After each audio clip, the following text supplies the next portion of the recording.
boy. You thought I was done, my boy. Haters are mad that I won, my boy. What's poppin', everybody? Shofu the Beatdown here to tell you guys about Cyphergang. Jumping right into it, Cyphergang is a story about the content creators from the Pokemon Cyphers 2012, 2013, 2016, and future ones. So there's about maybe 20 of us so far. I think maybe 14, 15, 18, something like that. Most of them, if not all of them, will be in this comic some way or some form. That's going to be really cool to have all of us together again in between videos and stuff. So the story of Cyphergang is all of the clout that we've tried to amass from all of our hard work making videos and stuff like that is actually been siphoning clout from another dimension or another world, the clout world. And in the clout world, clout is sustenance, like food or water. So they are in need, they're desperate, they're upset, and they are pretty much going to wage war on us. That's the story for right now. I'm going to make it up as I go, but that's pretty much it. It's just an excuse to have all of us come through together and fight together, blah blah blah. It's an action story. Obviously, if you haven't seen the prologue, it's going to be way stronger than that. I'm going to give you guys a breakdown of the character personalities, their fighting styles, and their stats. And maybe a few attacks, like what they can do. Well, first character is going to be Beatdown, of course, main character. Beatdown is straightforward, doesn't really like to beat around the bush. He's always turned up, always ready to go. He's always calm, cool, and collected. But when the time comes, he will be right there, ready to fire somebody up, ready to do some damage, ready to just take action, period. Always ready, is never not ready. He's actually very smart, but he doesn't get many chances to use that. So people always get surprised when he comes up with an intelligent plan, for example.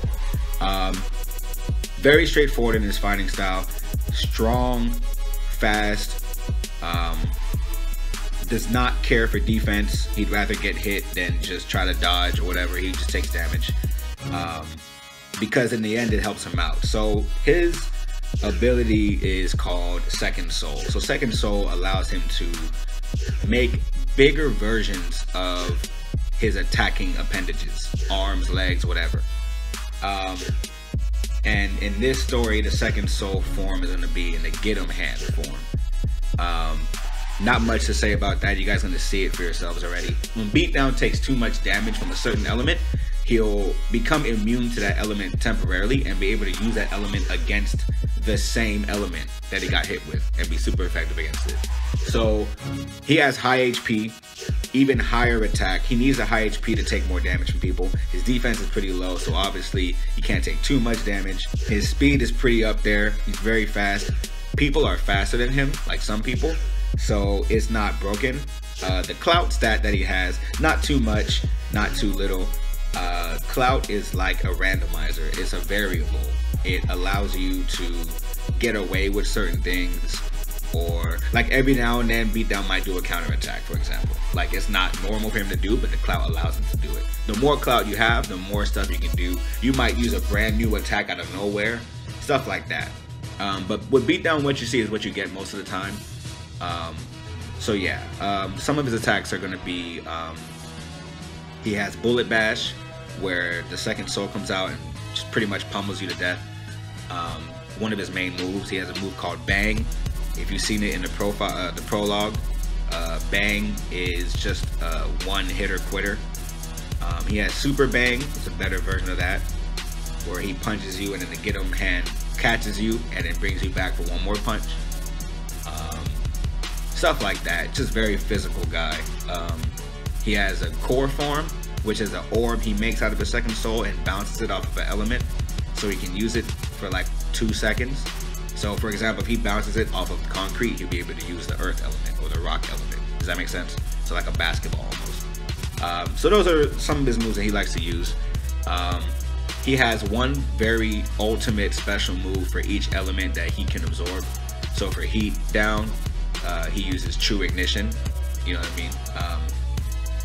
Even though it got canceled out by Token's cards in the prologue, that's probably one of his strongest attacks ever. Yeah, so those are his things. Once again, just a little long story short, Beatdown is an offensive guru. He will kick your ass. If he takes too much damage, which he probably will, he will take your element and use it against you. So, but his huge weakness is if he gets hit by a lot of fire, for example, and becomes heat down, if you hit him with a water attack, it's pretty much done for. So he's not completely broken. So yeah, so that's more about him. You'll learn a lot more about him. He's gonna be on, you know, have a lot of screen time. Token Black. Token Black Yu-Gi-Oh guy is his full name. He is the ultimate strategist. Comes up with amazing plans. He always has the right preparation for every person he fights. He always has the right cards. You guys will find out more about him. He's actually a key component to the story, because that's where you guys find out the real plot, like where everything's really coming from.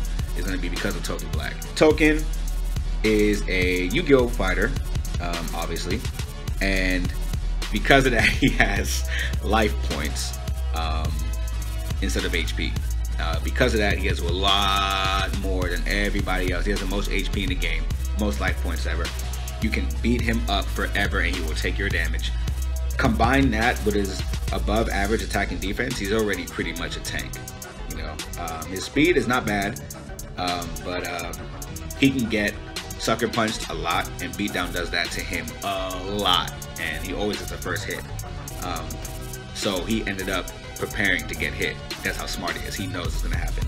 His clout is pretty much right there with Beatdown, but like I said, it will pop up sometimes. True fact, our clout is based upon our subscribers, so it's kind of funny. So if you want us to have more clout, subscribe to the page. Subscribe to our pages to pretty much boost our stats. That's not really important, but it's just funny. So yeah, a lot of his attacks are literally the names of whatever the cards that he has. He uses trap cards and magic cards, spell cards to change the flow of battle, and they can be whatever he wants. So in a way, he's OP, but at the same time, he's the key component to the story. So people are going to realize he has this amazing power and try to do something with it. So, but yeah, so Token is a very well-rounded physical tank that will use what you're doing against you.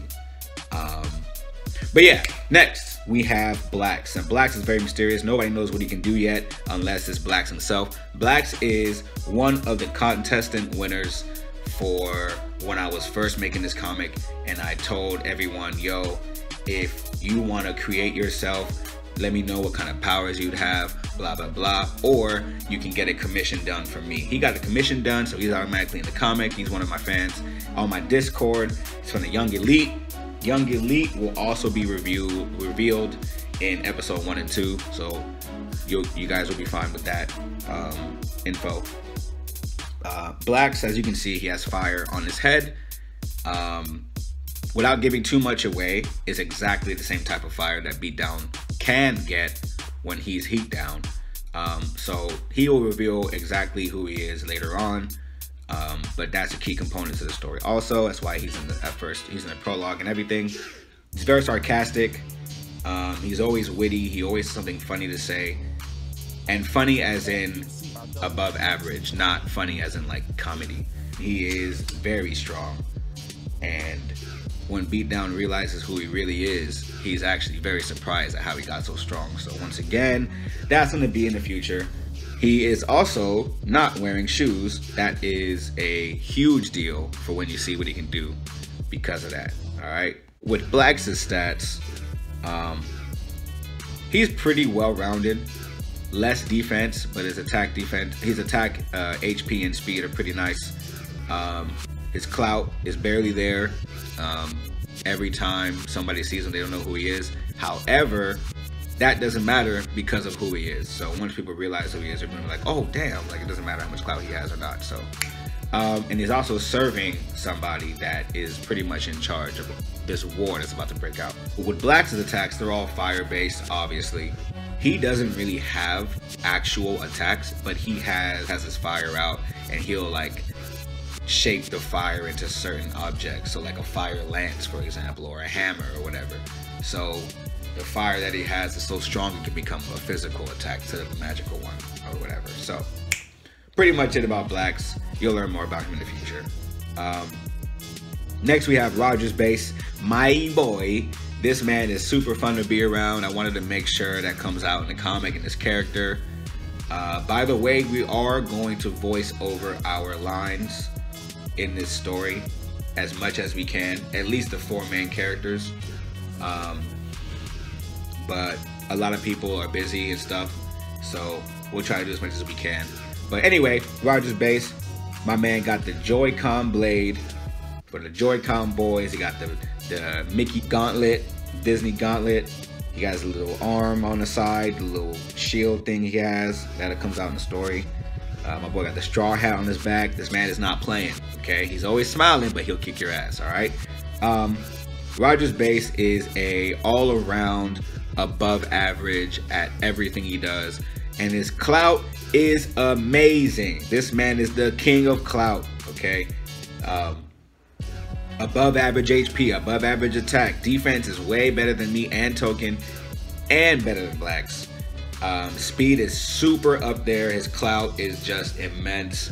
This man can do anything, and that is exactly what his fighting style is. He can use a movie quote, turn that into an attack. One of his main attacks is called Pride Rock. Obviously, if you know what that's from, that makes perfect sense. He has Let It Go, which is like an ice beam. His Joy-Con blade can use moves from video games. He's the Nintendo god. And his straw hat is obviously for some serious physical beatdowns.